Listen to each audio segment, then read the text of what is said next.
Hello everyone, welcome to Vaish Courses YouTube channel. I welcome you all to current update series. My name is Vaishnavi and in this video we'll be discussing about the topic called failure to disclose mental disorder before marriage constitutes fraud. It is said by Delhi High Court. So what is this case all about? Let's see. So before starting this interesting topic, let me remind you to subscribe to this channel, like the video and give your feedback in the comment box, and don't forget to share it with your friends. With this note, let's start the video. So the topic of discussion is failure to disclose mental disorder before marriage constitutes fraud. This is said by the Delhi High Court. So what has happened actually? So in the case between Sandeep Agarwal versus Priyanka Agarwal, this judgment was given by Delhi High Court. So what was this case all about? So in this case, failure to disclose mental disorder before marriage constitutes fraud was given in this case itself. So the case was between two persons, that is Sandeep Agarwal versus Priyanka Agarwal, and the case judgment was given by Delhi High Court. So they had married 16 years ago, and annulling a marriage solemnized 16 years ago. Okay, and the court was dealing with the petition which was filed by Sandeep Agarwal. He challenged the family court in the Delhi, uh, where his request for the divorce was requested. So this request for divorce was requested under section 12 of Hindu Marriage Act. But whatever the petition he kept in the family court was dismissed initially. So what were the observations that were made?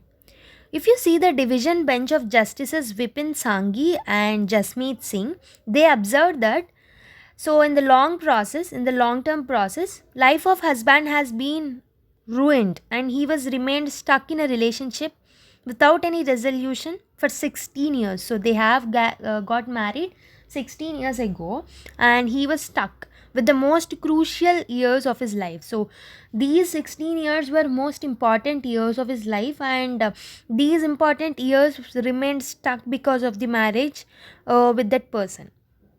So if he would not have married, otherwise he would have enjoyed the martial and the conjugal bliss and satisfaction.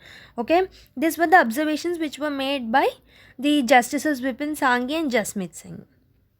If you see the background of the case, so the petitioner, that is Sandeep, has argued that the married girl, they got married in the year 2005 in December.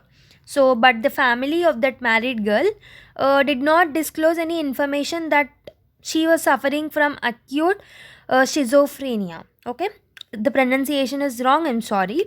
This is acute schizophrenia. So, from this disease, she was suffering, but the family did not disclose any information about this disease to the person, Sandeep.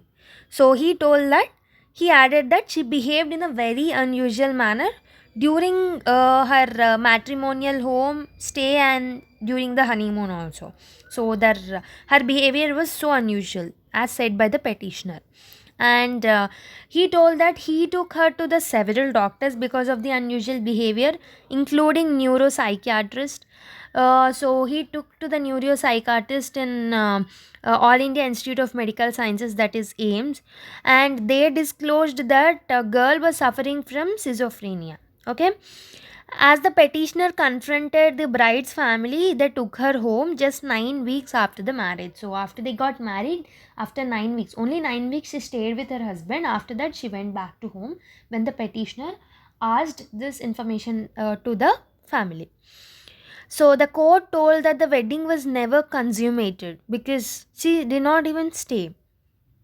So, if you see the contention of wife, what is the contention given by wife? So, she gave the written statement. She told the court that she never suffered from any mental illness before, but during her college days, she used to have several headaches. So, she communicated to her husband and family the same. So, she told in this way. So, in the written statement, she told this.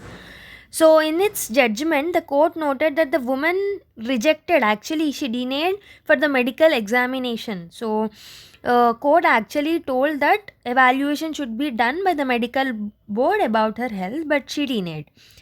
So this refusal prevented it from arriving the truth. Okay, this refusal given by her actually like stopped for truth coming out the truth, arriving at the truth. So what is the decision now? The court said that the fact that the parties could not live together beyond 9 weeks shows the mental disorder suffered by respondent wife is in such a extent that it will be unfit for marriage and the procreation of children.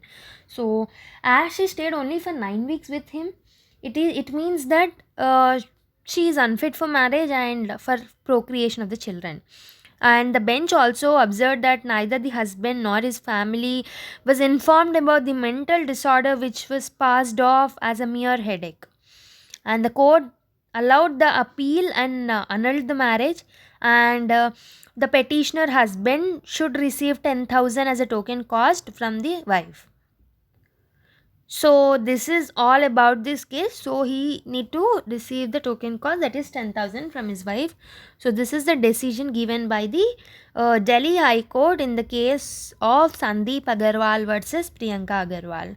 So these kind of judgments or these kind of cases you can mention in your answers to make it more interesting. And you can also mention in some essays also, where you can start the introduction of your essays with these kind of topics, so it will be more interesting. So I'm not telling don't like I'm not telling in each and every answer you need to quote this.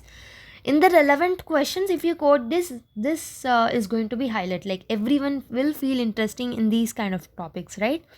Okay, this is it for today's video, and thank you for your patience listening. Do subscribe, like, share, and comment with your feedback in the comment box.